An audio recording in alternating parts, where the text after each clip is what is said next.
It is said that if you were to look hard enough, magic is all around us. Some say that magic comes from nature, from the trees, the plants, and the animals. Some believe it to be a gift from the gods, a gift given to those deemed worthy to wield it. And others still believe it is a resource that can be tapped into by only those with a predisposition to do so. But I believe that true magic lies in stories. Each person has their own story, which they tell over the course of their life. And when different people's stories come together, that is where you find true magic.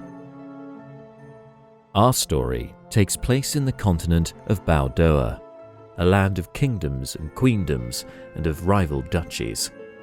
One such duchy, the Kosu Duchy, is due for its annual Midsummer's Eve event, an event in which the world-famous oracle, Qi'do, emerges from his cave, answering the questions burning most in the desires of those that see him. And due to his magical insight, he can answer those questions without them ever being asked. This event has drawn folks from far and wide across Baudoa, including a young man by the name of Qi'do. Like you, Qi'do knows little of the world of Baudoa, having grown up entirely in an isolated community to the northeast. He is set on the road in the hopes of finding someone very dear to him, but whose details we shall save for now. Qi'do has been sent on a pilgrimage from his village, having shown gifts given to him by the gods, the folk believing that this is a gift from the god of storms, Talos. Whoever this god is, perhaps they have smiled upon young Qi'do, for on his travels he learned quickly of Qi'do and the prophecy at Midsummer's Eve, and has made a beeline for the town of Shekna, the town nearest to Qi'do's cave. Arriving an evening before Midsummer's Eve, he already noted the amount of strange folk that had gathered in this town, although to Qi'do most folk were strange, having only grown up with a select group of individuals back in his village.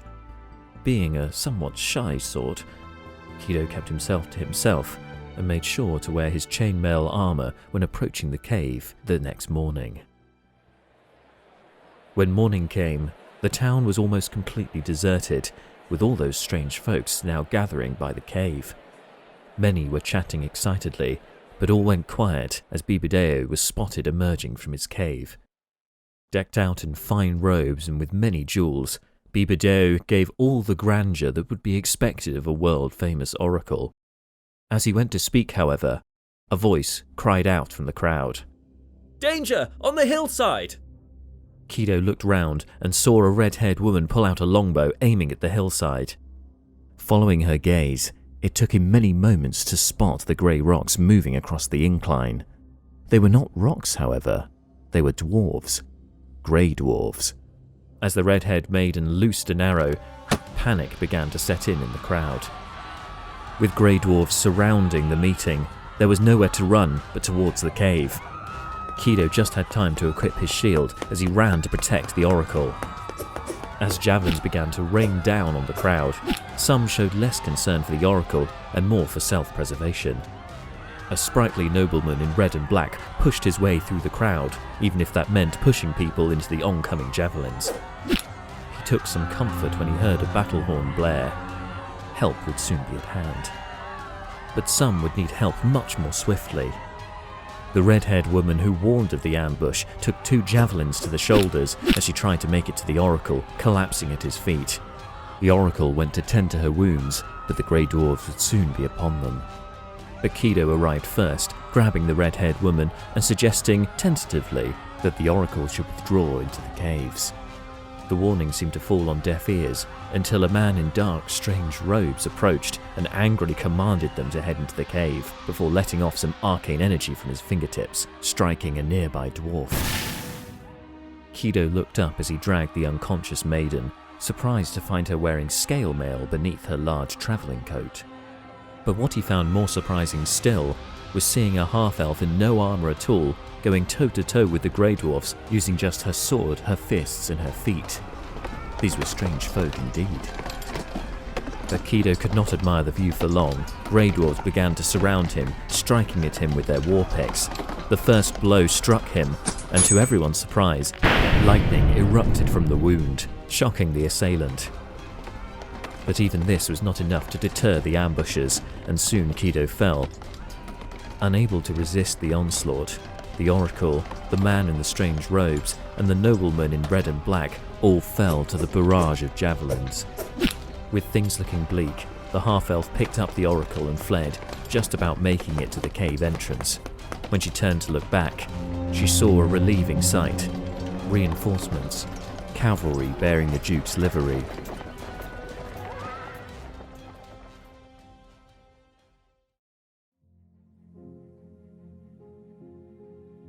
After the battle, with their wounds tended, 5 individuals were summoned to the Duke's chambers. As they wait outside, the man in strange robes turned to Qi'do, asking him how he was able to summon lightning from himself. Sheepishly, Qi'do replied that it was a gift from his god, when pushed, answering that it was Talos, god of storms. The man in red and black, meanwhile, was listening at the door and could hear the sounds of an argument within. Eventually, the doors are opened, and the 5 are led inside to meet the Duke. The Duke wastes no time in introducing himself and telling the group why they have been summoned here. Regrettably, the seer Baudoa had been slain. The Grey Dwarfs, or Duragar as they're otherwise known, have been a menace for some time in Kosu, but have never attacked in these numbers before. The Duke believes the dwarves are gathering at an ancient forge, one that is believed to possess ancient magical weapons and rods of arcane power. An army would be ineffective for this task, but a small force, perhaps 5 individuals, would hopefully cause less of a disturbance and be able to gather information about the dwarves and their purpose there. The Duke offers to pay the 5 handsomely, should they accept.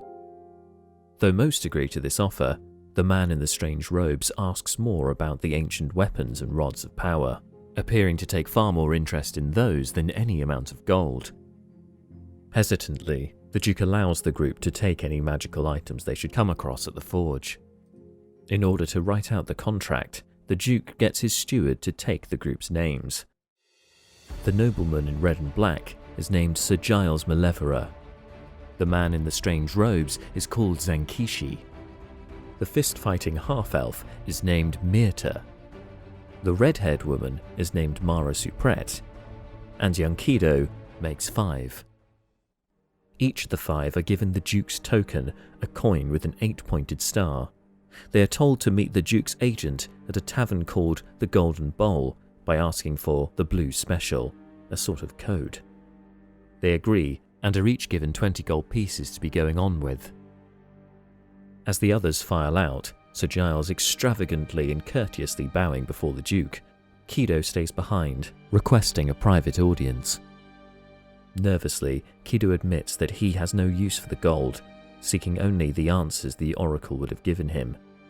He reveals that he is looking for someone and hopes the Duke may be able to point him in the direction of a further lead in exchange for his assistance in this mission. Regrettably, the only lead the Duke has is with the spymaster, whom the group are due to meet, though he shares some sympathy for the young Qi'do's plight.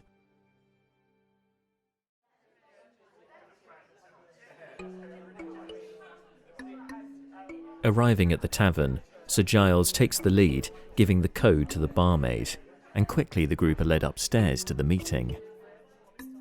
There they meet the Duke's spymaster, a dwarf by the name of Etta Arkath. She expands on the Duke's information, noting the great forge is known as Kundrakar and used to belong to her people. Apparently, its location is near a hill called the Stone Tooth. Goblins have also taken residence in the area, and so the group should be wary of this on their travels. She also adds that the dwarves are not just interested in the magical items and rods of power within, but are also taking slaves too, usually big and strong ones. At this, Qi'do suddenly exclaims that they must free the prisoners. But Etta soon squashes this, noting that the 5 of them could not hope to take on the thousands of grey dwarfs alone. Embarrassed, Qi'do backtracks, suggesting they save any prisoners they find on their way. Reticently, the others agree. As part of the contract, the group are offered food and bed for the evening at the Golden Bowl, which they gladly take. Sir Giles offers a round of drinks, and so the evening begins. With alcohol loosening their lips, the barmaid inquires where each of the group have come from, noting that they are not locals to Shekna. Sir Giles hails from the Osnath Duchy, that along with Kosu being 2 of the duchies that make up the geopolitical alliance known as the 4 Duchies. Myrthe, the half-elf, lives in a monastery not too far from Shekna. The locals appear to have heard it, though rumours they had heard may not have been true, such as monks being able to fly, which Myrthe certainly cannot. Xankişi, somewhat reserved, only reveals that he comes from a place far away that the locals would not know. The barmaid presses further, asking if he comes from the desert lands to the south, but Xankişi does not answer.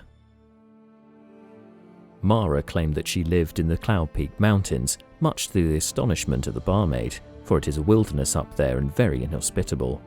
Nevertheless, Mara insists that that is where she hails from. Being coy but reticent, Qi'do only admits that he comes from a village in the mountains to the northeast.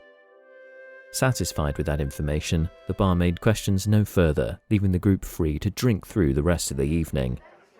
Whilst Qi'do quietly sips his pint, the others prove far more enthusiastic drinkers, though perhaps without the capability to back that up. Drunkenly, Mara approaches a half-orc at the bar. It turns out he is the head of the watch, and someone who may have useful information. The watch captain is all too aware that the Grey Dwarfs have been taking prisoners, which is enough to entice Qi'do into the conversation, but he has not seen any memorable folk pass through recently, with the exception of Midsummer's Eve. During the evening, Sir Giles seems to take an interest in the young Qi'do, perhaps to take him under his wing, but Myrthe seems suspicious of the nobleman and so interposes herself between him and the young Qi'do. As the hour grows late, the group decide to head to bed for the evening and to reconvene in the morning to get some final provisions before heading on their mission. 30 miles is a long way to travel, particularly if there are dangers on the road. And with emboldened grey dwarfs in the vicinity, danger lurks only just round the corner.